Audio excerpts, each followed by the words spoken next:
Full disclosure, one day this week, I was driving around, and I remember thinking to myself, is it time to have my winter tires switched out for my summer tires? Because surely it's not going to snow anymore, right? And then yesterday afternoon, I was outside to check the mail, and it was like drizzling, and I remember an hour or a little bit more later, all of a sudden I was sitting in the chair in our bedroom, and I heard sort of the tink of some kind of precipitation off the window that sounded a little bit more solid than rain. And I'll be honest, as someone who grew up in Canada, snow doesn't bother me, but as a pastor, snow that takes place on Saturday, especially late, or Sunday, really bothers me. Right? Because I know the fickleness of people. Oh, it's a little chilly out today and it was warm a couple days ago. It's unsafe to go to church. Right? Now that doesn't apply to you. You guys are obviously awesome. But everybody else, but this morning, as all those thoughts are sort of rolling around in my head this morning, as people started arriving at church, and I saw people who I knew this was going on in their lives, or I'd had that conversation, and I watched them roll in. It was like God said to me, and I think this is important. God said, hey, you know what? There are people here this morning, and I knew they were going to be here this morning. In fact, I planned for them to be here this morning. Do you believe that? Do you believe that God knew you were going to be here? He was planning on it, right? And you are here for a reason. Because here's why that's so important. Because for some of us, right, we come to church and it's just like, it's sort of what we do. As opposed to having this understanding and this realization that God knew you were going to be here and He has something for you, right? That He wants to give to you. And if we would only come to church each week with that sort of understanding and belief and expectation that God knew we were going to be here, He was planning on it, and He has something for us, more often than not, we would leave here having received something more and greater than maybe we typically do. So I want you to hear that. I want you to be thinking about that this morning in particular. And I want to welcome you to the final week of our series that we've been in called Autopsy.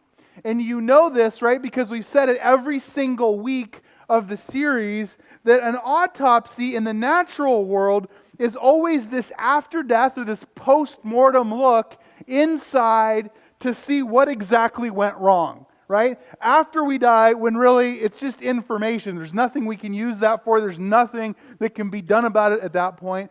But this series has been all about doing a live autopsy on some of the critical systems, critical areas of our lives. So we've taken a look inside our heads, the things we think, the things we believe. We've taken a look inside our hearts, some of the things we feel or love, some of the relationships we have. Last week, we took a look inside our backs, some of the burdens and load that we carry, some of which maybe we're supposed to carry, some that, man, God has never intended us to carry and has been weighing us down in unhelpful ways. And so maybe some of you are wondering, what other important areas could even exist? And Rob, aren't we almost finished? Well, yes. Today's the last week of this series. We are almost finished.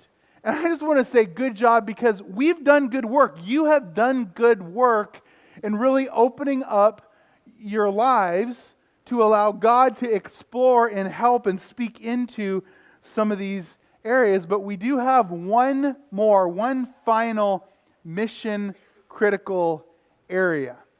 And to get there, I want us to look at one of the series verses that is going to launch us in that direction. One of the verses we've considered every week of this series. And it's Hebrews 4:12, and it says this: "For the word of God is alive and active, sharper than any double-edged sword, and it penetrates even to dividing soul and spirit, joints and marrow." Have you ever wondered how close is your soul and your spirit? How close are your joints and your marrow? So close it's almost indistinguishable, right? But God is able to penetrate into those things, and it judges the thoughts and the attitudes of the heart. We have been talking about this passage as though it was a good thing, right? This is a positive thing. When there are those parts of us or areas of our lives, God is able to penetrate in and help deal with those things, alter those things, even help remove some of those things. But isn't it true that for many people, they don't think about that as a good thing? This idea that God could sort of, I've lived life and I've figured some things out. So the idea of God sort of, getting inside and dealing with some things or removing some things or even challenging some things, for many people, they resist that, right? Right? Thanks, Phil. They don't want that, right? Like a lot of people, they see this concept that God could actually be messing with us as a bad thing. And I thought about that this week because I read something. If some of you may or may not be familiar with this, but there's a website called the Babylon Bee.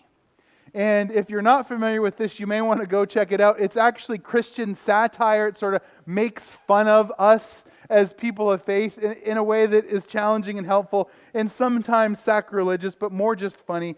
And so there was an article I saw this week there, and it's all satire, it's all jokes. But it was about the new Bible that Zondervan was going to be releasing called the NIV Perforated Bible. And I just want to read you this. This may be for some of you your first exposure to the Babylon Bee, and it says this. It's written like a news release. Grand Rapids, Michigan.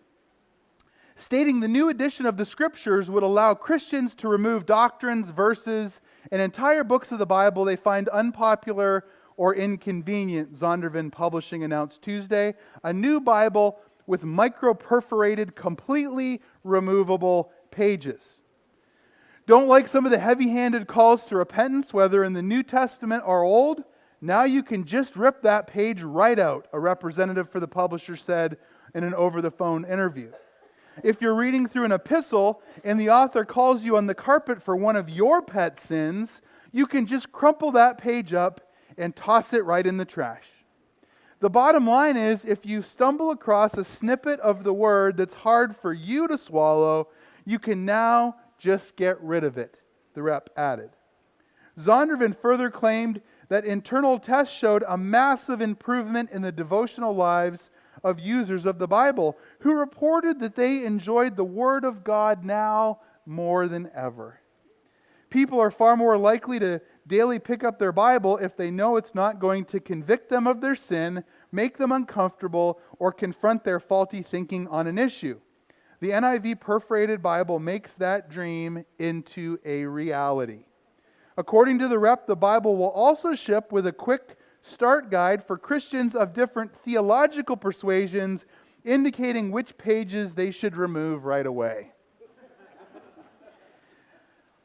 A lot of times that's how we feel, right, about the Bible. It's not like that it's this helpful thing.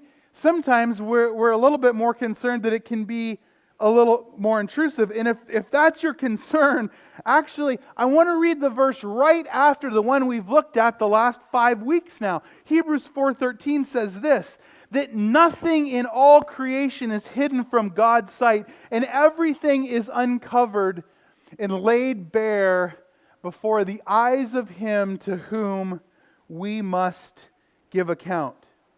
See, the Scriptures and Jesus Himself are able to pierce into our lives if we allow them access.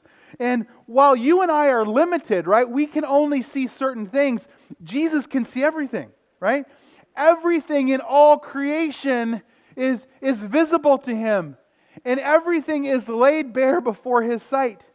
We have blind spots. He has no blind spots. And so if we give Him this access, He's able to penetrate in. He sees everything. And He can help not just with the areas we need help in, but He can also help in those areas that we're going to be held to account for in the end.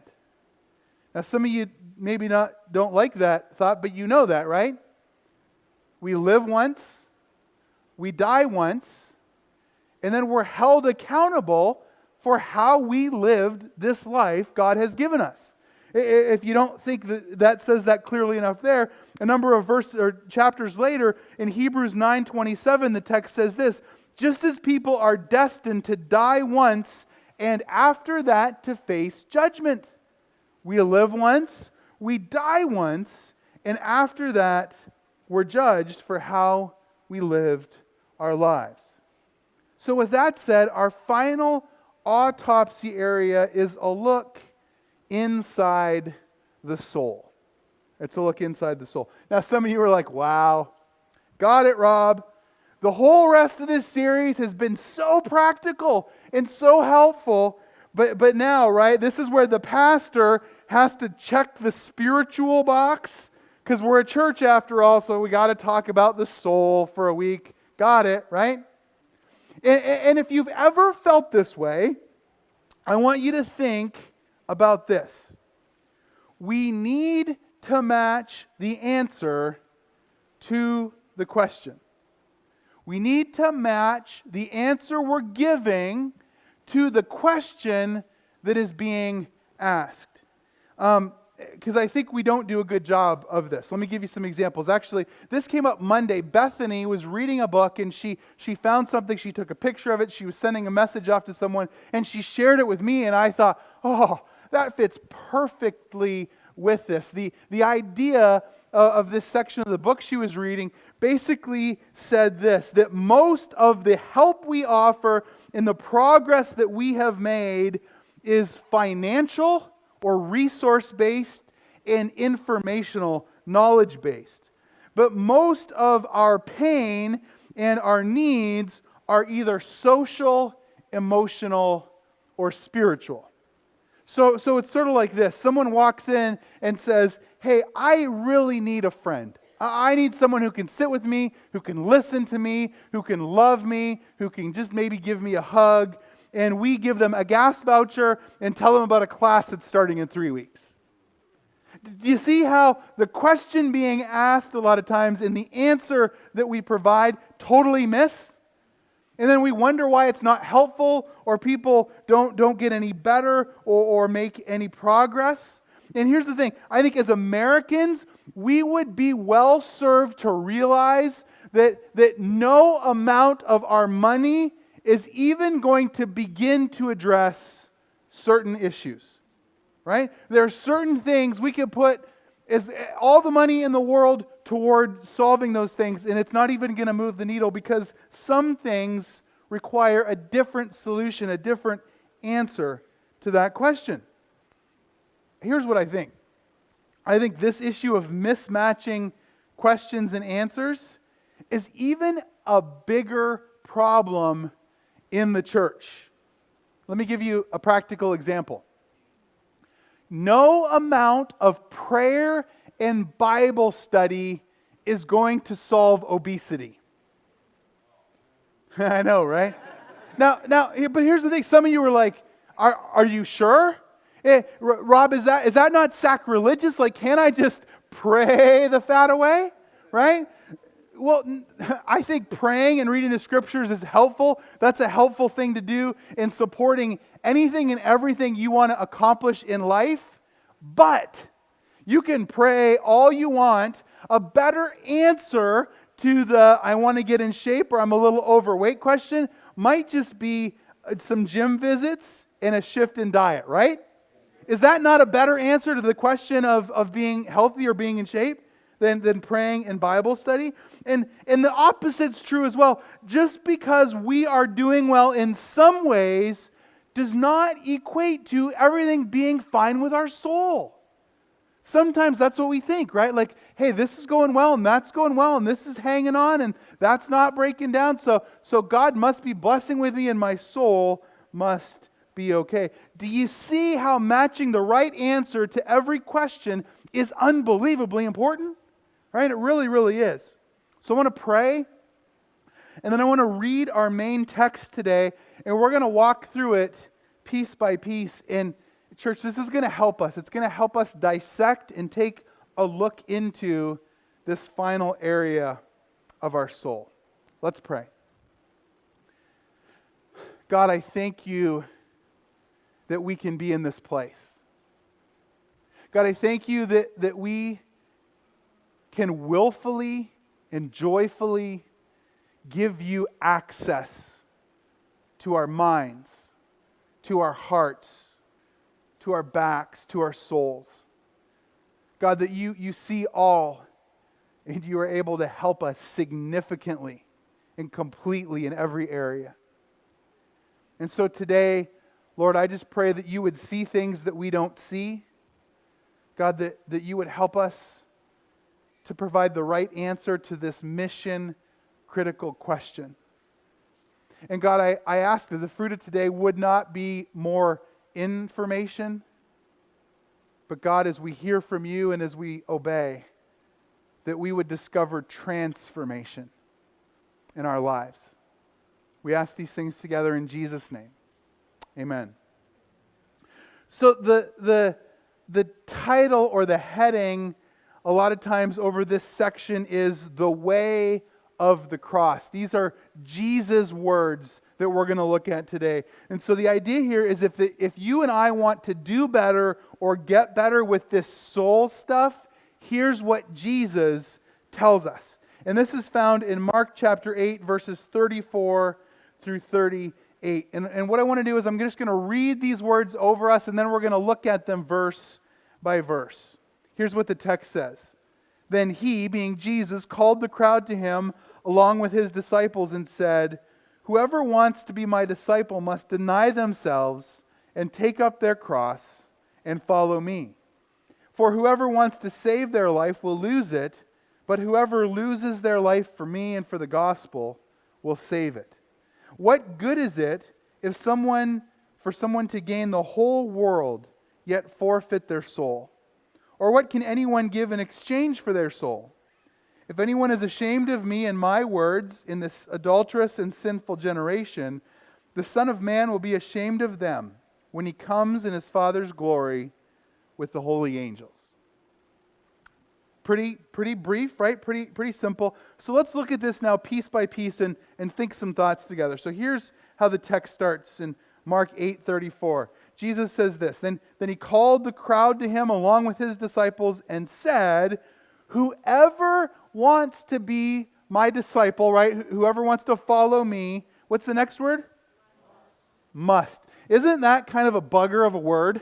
Right? Like this is not an optional thing, right? This is what we must do if we truly want to follow Jesus. And it's not just one thing, it's three things. Must deny themselves and, right? We don't like that word either.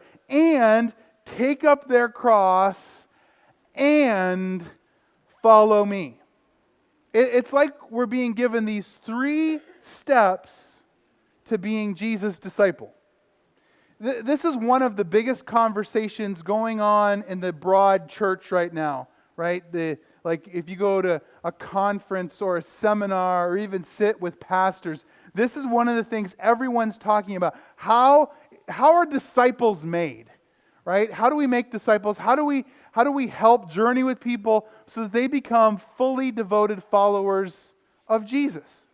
We talk about this all the time here at New Hope. How are we making disciples? What can we do better to make disciples? What does that look like? How is that sort of ever changing? And how do we make sure that's being accomplished? And to be honest, whenever I'm around or part of these kinds of conversations, there are times where I get really frustrated, in particular when the foundation of the conversation is not really centered around this new term I shared with you a number of weeks ago, obedience-based discipleship, right? When the conversation is, well, what's more knowledge we can give, or what can we help people learn, or all these kind of things, right? Because forever in the church, discipleship has been knowledge-based discipleship. I go to some classes and I end up knowing more stuff instead of taking us through a process that results in us actually doing and obeying God in the things we already know, right? As opposed to picking and choosing and doing all those things. Bethany and I, Monday of this week, we're having this very conversation of, she and I were saying, what can we do? And what do we do as a church? And what can we do better as a church to ensure that we are making actual disciples, people who actually follow Jesus, not just come to church or participate in activities. This was a conversation this very week. And it's interesting how the text that was selected months ago for today actually answers this question. Jesus himself gives us these three pieces of what actually following him and being his disciple looks like, right? What does he tell us? Deny yourself, take up your cross, and follow me, right? A lot of times we find that middle part, right? Take up your cross in the scriptures. A lot of times it actually adds the word daily, right? It's not something we just do once. It's something we got to do daily. So the picture here is this, right? That I'm living my life. I'm doing what I want to do. I'm moving in this direction. And so what does Jesus say first? Deny yourself. Stop doing every single thing that you want to do, right? But it's not just enough to stop and to deny ourselves. Then he says, take up your cross. The idea here is that we would then orient ourselves away from what we want and in the direction of Jesus. But a lot of times we're like, oh, look at what I've done. Now I'm looking in a better direction. I feel so good about myself. No. That's not enough, right? Because we might be facing in a better direction, but we're still just here. But what does he say then? And follow me. Move toward me. Do what I want you to do. Take steps closer in my direction. This is what God wants us to do. To deny ourselves, to orient ourselves every single day. Again, it's not, oh, I did this, right? On March 31st, 2019, I did this thing and I just feel so good. No. Every day, right, we have to make this decision to orient ourselves toward Jesus, and with our very lives, move in his direction. So let me talk just for a minute more about that first part, denying ourselves. And I want to say a couple of things about this. The first is this. You know that we can't do both, right? We can't sort of do what we want in some areas and in some ways and then do what God wants in others. You know this, right? Like it does. If we want to be successful, we can't sort of pick and choose and move in both directions. It's sort of like we're like, you know what, Jesus, I don't want to follow me. I want to follow you, and I'm going to do that.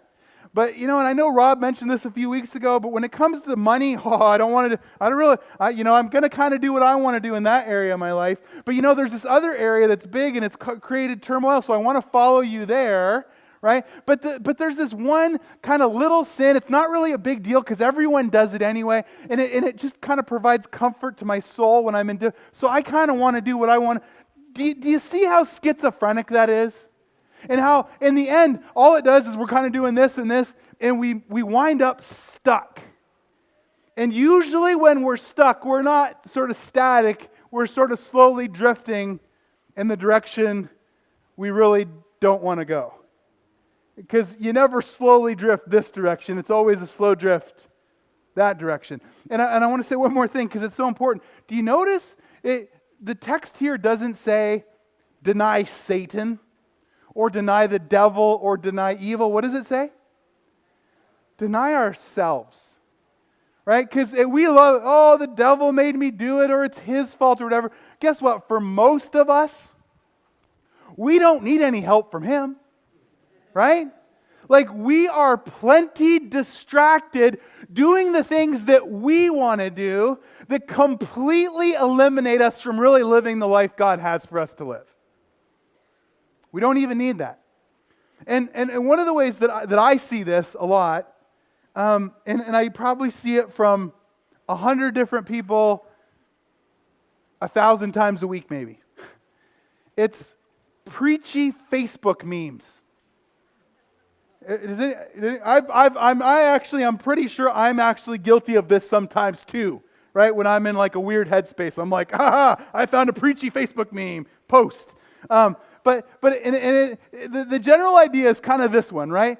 I've done it. I'm sure many of us have too. This is not meant to be appointed. It's just meant to help us think about this differently. It's the one that says something to the effect of, well, if you don't like me and love me and appreciate me for me, then to hell with you, right? Like, because you should love me for me, right?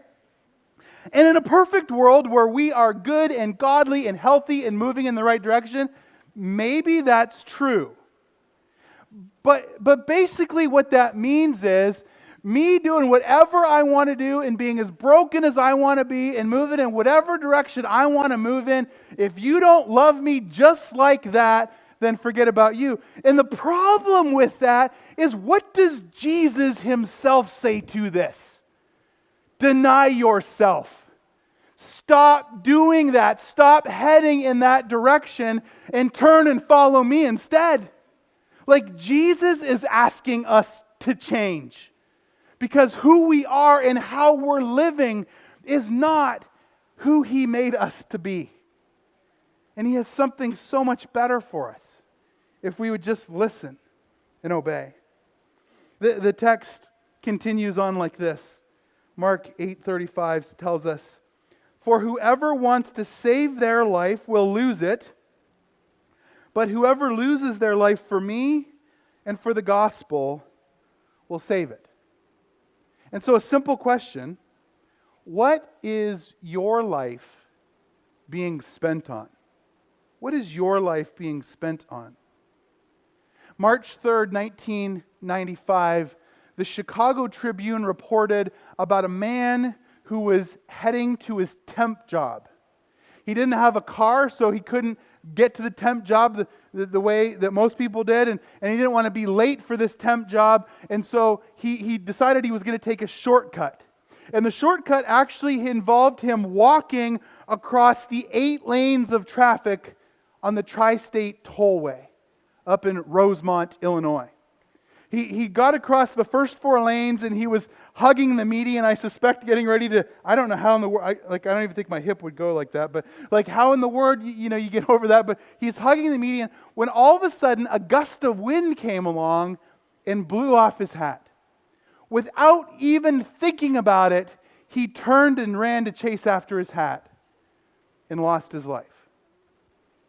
He lost his life chasing after his hat. I want to put it differently. He lost everything chasing after nothing. What are you spending your life on? See, this soul work is hard, isn't it? It's hard for us to really wrestle with how are we doing in our souls. It's hard for us to wrestle with prioritizing that over all the other things that tend to more immediately come to our minds.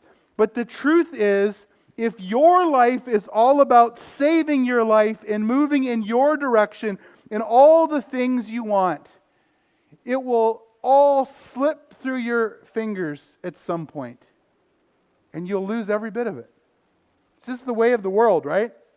You know that, right? Like, we all live life and we all kind of come to an end, and all the stuff we've done here and have amassed here and gained here, we don't get to keep that forever. You know that, right? But if you give your life for Jesus and the gospel, you will gain and save everything. This is what Jesus wants us to know, right? Like, if we're all about sort of saving us, doesn't work. We're going to lose. But if we give our lives for Him and for the gospel, we gain everything. So what are you spending your life on? And the next verse here, Mark 8:36, is actually the whole reason I selected this passage today and really thinking about our soul. Because what Jesus says here is so important. He asks this question: what good is it for someone, for you or for I, to gain the whole world yet forfeit their soul? If we gain everything else, but we lose our soul, what's the point of that? This is why this week of this series is so important, because it's far too easy for you and I to think this. But I'm doing better on the other three. Right, Rob? A few weeks ago when you talked to me about my head and what I think and believe, man, I've really cleaned that up. My head is so much better. And when you talk to us about our hearts and the kind of relationships we have and the things we love, man, I tell you what, I got rid of some people and some things, and I'm really more focused in that area of life. I'm way more successful, right? And last week, man, it's so practical when you talked about the back and the burdens we carry. I offloaded some things, realizing God never asked me to carry those things. I'm freer than I have ever been. Man, I feel like $1,000,000 now. Man, God's blessing is really on me.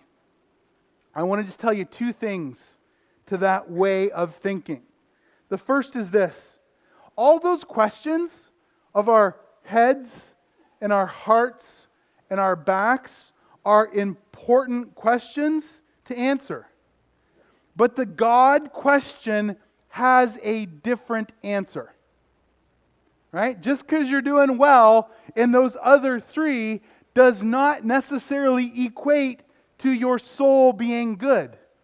The soul question has a different answer. In fact, do you remember Jesus was sort of, in this parable, he's like dividing people up. He's talking about the sheep and the goats. He's talking about who's in and who's out, who his followers are and who his followers aren't. And there's some people who kind of wind up in the we're out category, and like they're startled by this.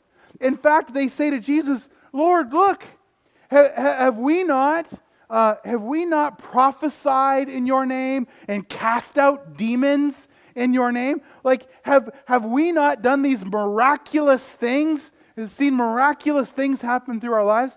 Hear this. There are people who are around Jesus all the time. There are a ton of people who know of Jesus. You know that you can actually live life God's way, and you will benefit from living life God's way, right? There will be sort of signs of progress, improvement, and blessing in your life that weren't there before when you were doing it your way, right? In fact, it's even possible, the text is telling us here, to tap in to God's miraculous power, all the while not knowing Jesus at all. You know of Jesus, you just don't know Jesus. Because to this, right, these people who say, have we not prophesied and cast out demons and performed miracles in your name? And to that, Jesus says, depart from me, for I never knew you. See, it's not enough just to sort of learn the way of Jesus and live the way of Jesus. We have got to know and spend time with Jesus himself to actually have a relationship with him. Amen? So here's the thing.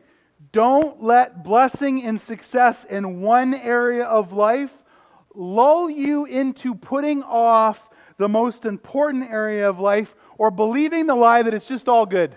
Right? It's just all good. No problem. So watch. Here's the next verse. Mark 8:37 says this. Or what can anyone give in exchange for their soul?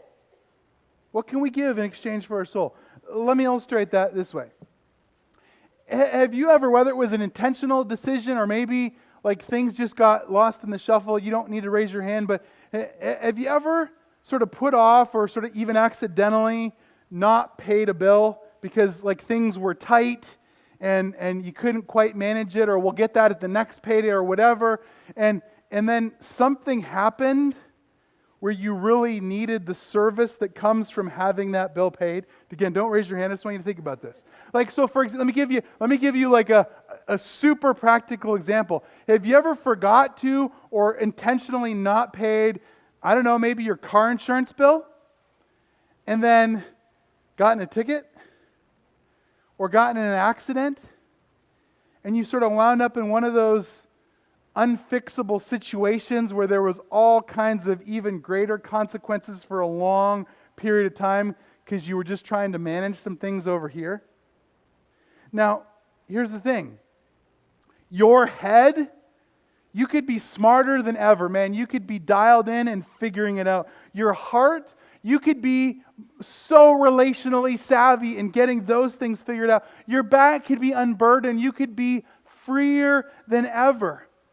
And even if you were the best to ever live in all three of those areas, there is nothing that you would get from those areas you could exchange for your soul. Right?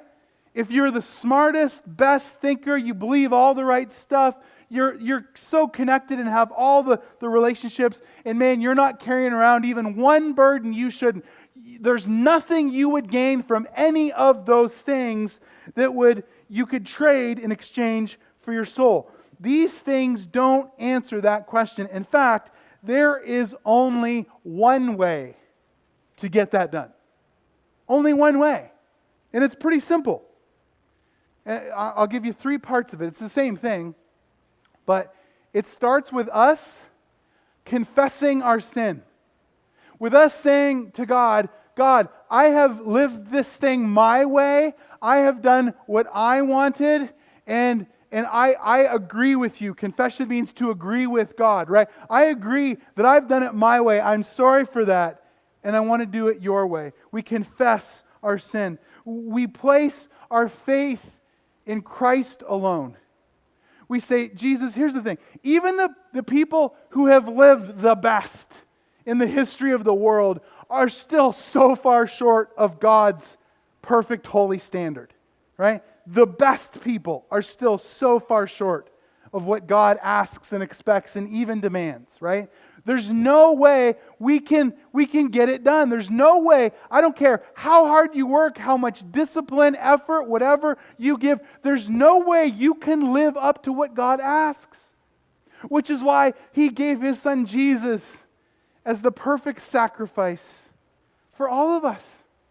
Right? To pay that price and to make up that gap. So we then say, God, I place my faith in Jesus alone. And the last one is this. We live our life for Jesus. Right? We start moving in this direction. Now, some of you who are a little bit more theologically inclined might be like, no. Right? The Bible even tells us that we are saved by faith alone, not by works, so that we can't boast. It's what God does, so I don't have to do that. Here's what I'm telling you. I don't think there's any way you could accurately read the Scriptures and say that if we are truly confessing of our sin and orienting our lives to Jesus, not that that saves us, but if that has truly taken place, man, as a response to the most incredible gift ever given, we've got to move in this direction. There's no other way to live life, right? We have no other option. Here's the last part of our text.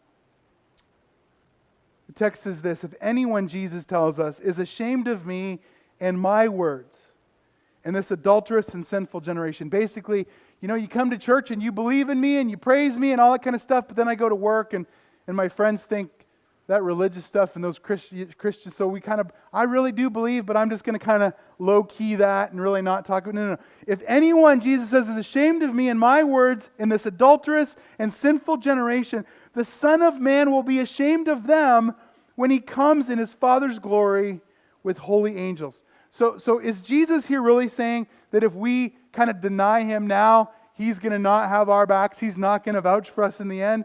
Well, because that sort of seems stark and it helps us get that. But I think the bigger principle here is this. We always reap what we sow. We always reap what we sow. Do the right thing, no matter what, all the time. Let me say that again. It's simple, but it's powerful.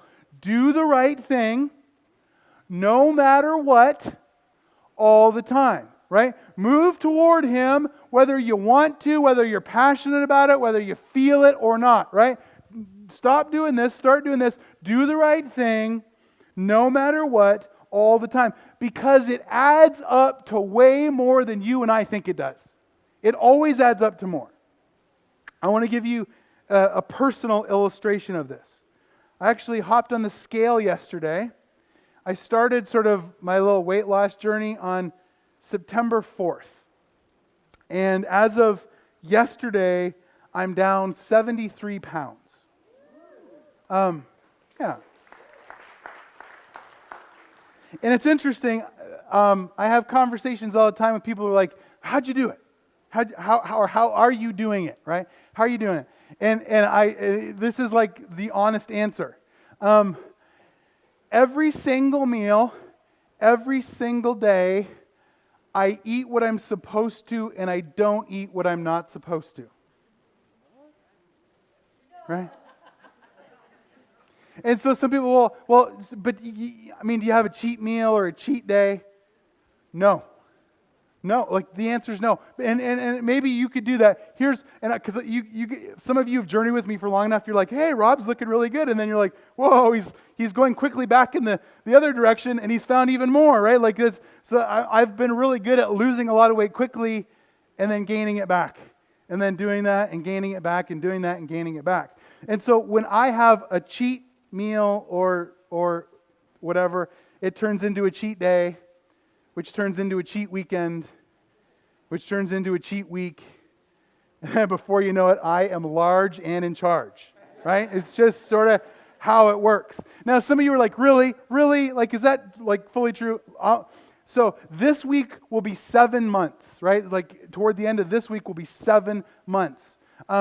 In January, there were 4 of us that went to this meal that we paid $50 for, and it had 5 courses, and I'm like, I'm not going to pay $50 and not eat the meal. So that meal was one time in 7 months where I ate some things that I never eat otherwise.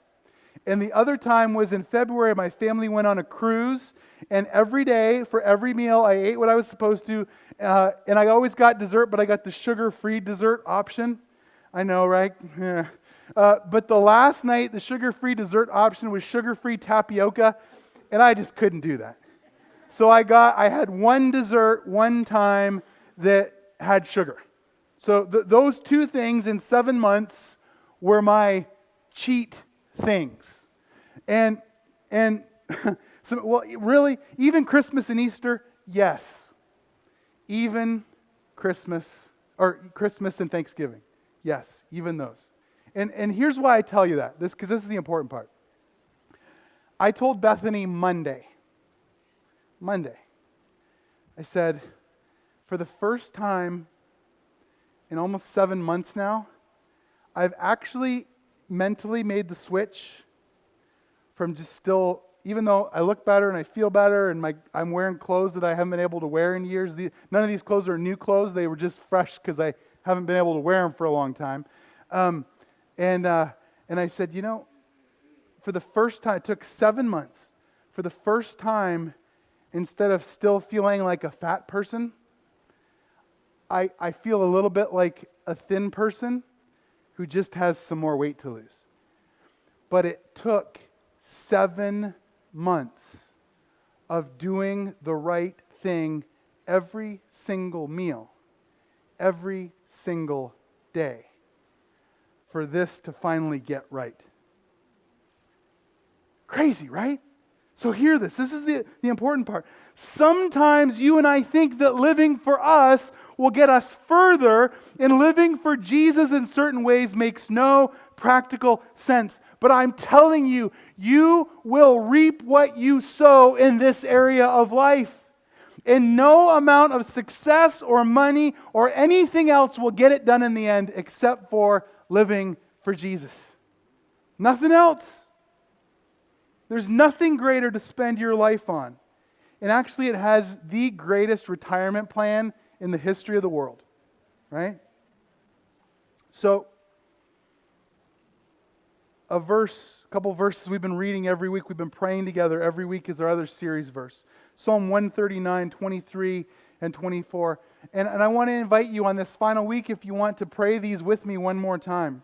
Let me read them for you. And then if you want, well, you can pray them with me.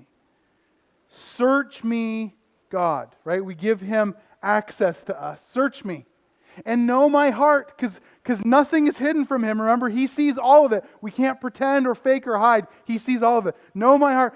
Test me and know my anxious thoughts, right? The things that I take back and worry about and whatever. See if there is any offensive way in me at all. And if there is, and even in general, lead me in the way, in your way, everlasting. So this last week, if you want to pray this for the first time or again, we're going to pray it together aloud now. Search me, God, and know my heart. Test me and know my anxious thoughts. See if there is any offensive way in me, and lead me in the way everlasting. Amen. Amen. So for some of you, you've been praying that all month. For some of you, maybe you just prayed that today for the very first time. But let me ask you this. What has God discovered in you? Is there anything offensive? Is there anything that is going to get you in trouble when you have to give an account for your life in the end? And to be honest, I suspect the answer for every one of us is yes.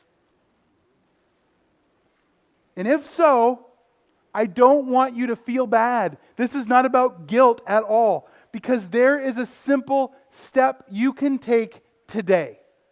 In fact, right now.